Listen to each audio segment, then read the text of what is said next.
Tiger খেলোয়াড় নামটা ভুলে যাই দুবার, ভালো খেলে থাকে, কম বয়সী খেলোয়াড়,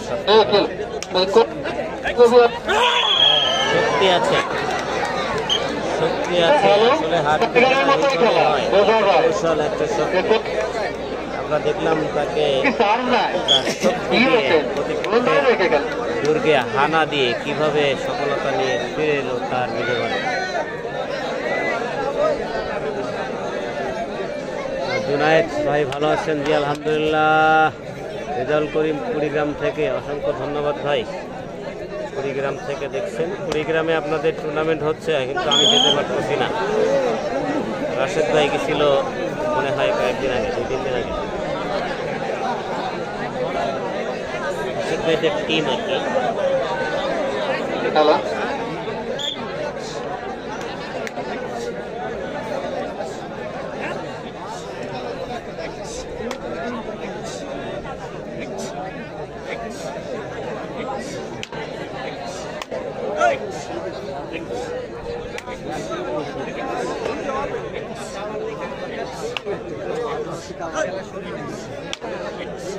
সকাল ধরে অপেক্ষা করতেছিলেন, নামটা বলতে পারলাম না।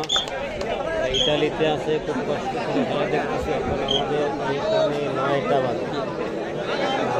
হ্যাঁ ভাই, খেলা দেখতে হলে যদি আসলে পরিস্থিতি অনুকূলে না থাকে তখন তো কষ্ট করতেই হয়, কি আর করা ভাই।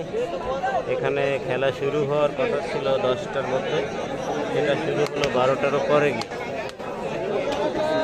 12:45 বাজে এখন, খেলার 12 মিনিট অতিবাহিত হয়েছে। মাঠে চমৎকার পরিবেশ, অসম্ভব সুন্দর একটা পরিবেশ আপনারা দেখছেন।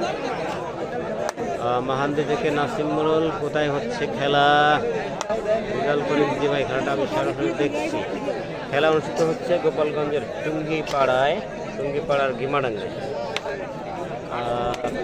ভালো আছেন? আলহামদুলিল্লাহ ভালো আছি। সুলাইমান হোসেন সম্ভবত, শেখ মোহাম্মদ চাঁদ ইসলাম। কোথায় খেলা হচ্ছে এইমাত্র বলেছি।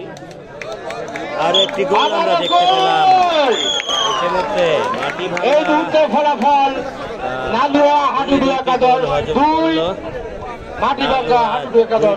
তাদের গলিতে জমা করে তারা 2-0 গোলের ব্যবধানে এগিয়ে গেল। একচ্ছত্র আধিপত্য বিস্তার করে আছে এই মুহূর্তে নালুয়া মাটি ভাঙ্গার এগেনস্টে। কতজন দেখছেন? নালুয়ার কোন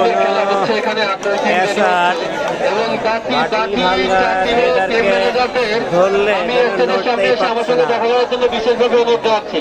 বাকি 4টে টিম ম্যানেজার যারা, তাদেরকে আমার এখানে এসে দেখা করে এন্ট্রি করার জন্য বিশেষভাবে অনুরোধ জানাচ্ছি।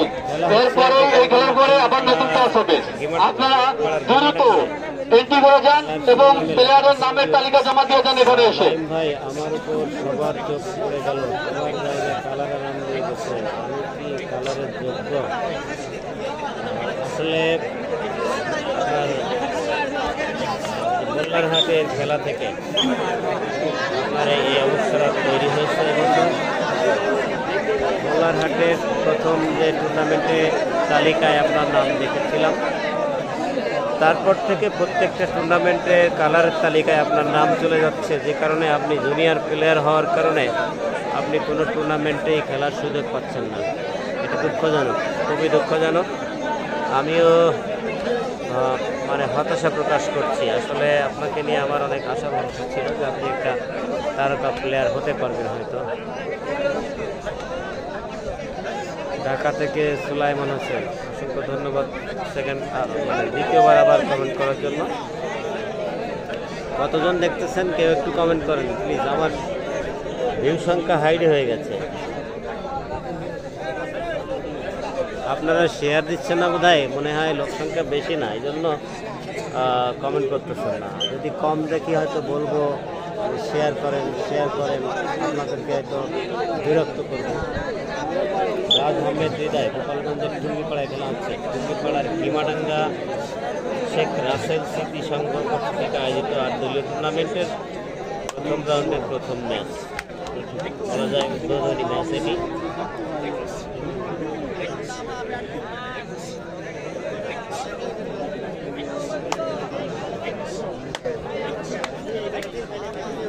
এর পরবর্তী যে দুটি টিম খেলবে আমরা যেটা জেনেছি তেরোখাদা বনাম তেরোখাদা বনাম কোটালীপাড়া। আমরা পরবর্তী ম্যাচ দেখব। খুলনা থেকে দেখতেছেন ভাই, গোল কয়টা হয়েছে? গোল 2টা হয়েছে। এ নাইম ভাই একটু কমেন্ট করেন তো কয়জনে দেখতেছেন আপনারা? খেলা টুঙ্গিপাড়ার ভীমাডাঙ্গায় খেলা হচ্ছে।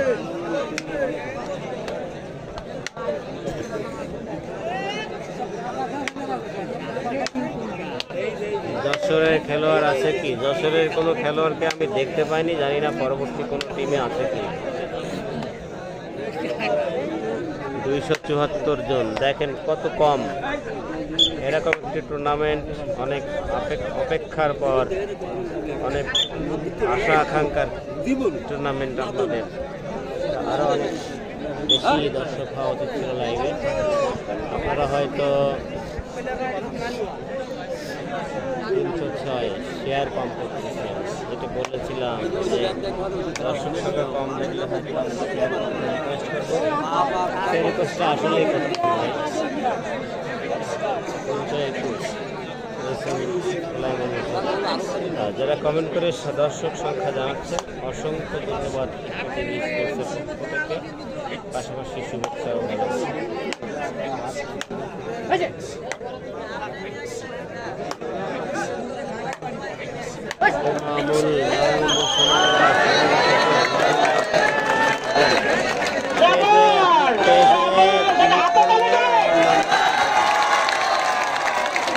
প্রথম মনে হয় একজন প্লেয়ার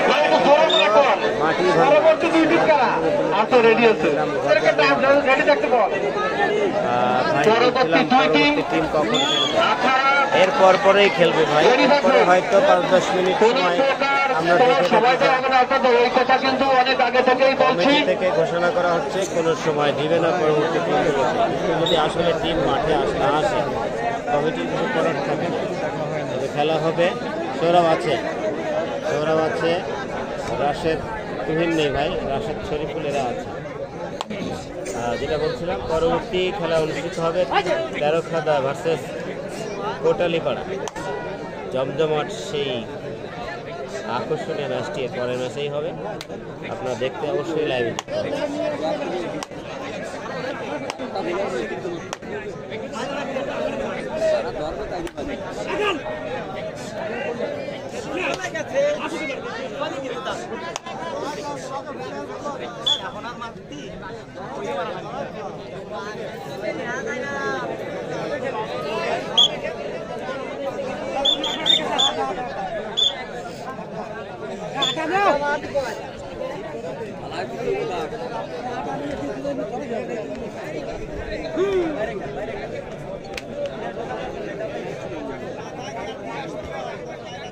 কিউআর পিচ্ছি ফাইনালি আসলেন খেলা দেখতে ভাই। রাশেদ শরীফ, আপনি হচ্ছে মালয়েশিয়া থেকে। কিউআর পিচ্ছি, আপনি গতকালকে কমেন্ট করেছিলেন, ফোন দিয়েছিলেন মালয়েশিয়া থেকে। মামুন দেবু দেখতে পাচ্ছেন তো, মামুন খেলতেছে। ইতিমধ্যে সে একটু আঘাতপ্রাপ্ত হয়েছে, মুখে আঘাত লেগেছে, সাইড লাইনে বসা আছে। প্রথমেই নেমে খেলতেছিল। কাশেমকে ট্যাকেল করার দুর্দান্ত একটা চেষ্টা ছিল, কিন্তু সফল হতে পারল না। রানা তাকে ধরতে চেয়েছিল। গাজীপুর চৌরাস্তা শাহিদ মামুনের খবরকে নিয়েছিলেন। একটু খেয়াল করেন, এখন কাশেমের পিছনে ওই যে বসে আছে, খেলোয়াড়দের পিছনে সে আহত হয়ে বসে আছে। তাকে পরবর্তী ম্যাচে হয়তো আবারও দেখা যাবে। রেফারি সিদ্ধান্ত সব সময় চূড়ান্ত সিদ্ধান্ত বলে গণ্য হবে। No excuse, no argument.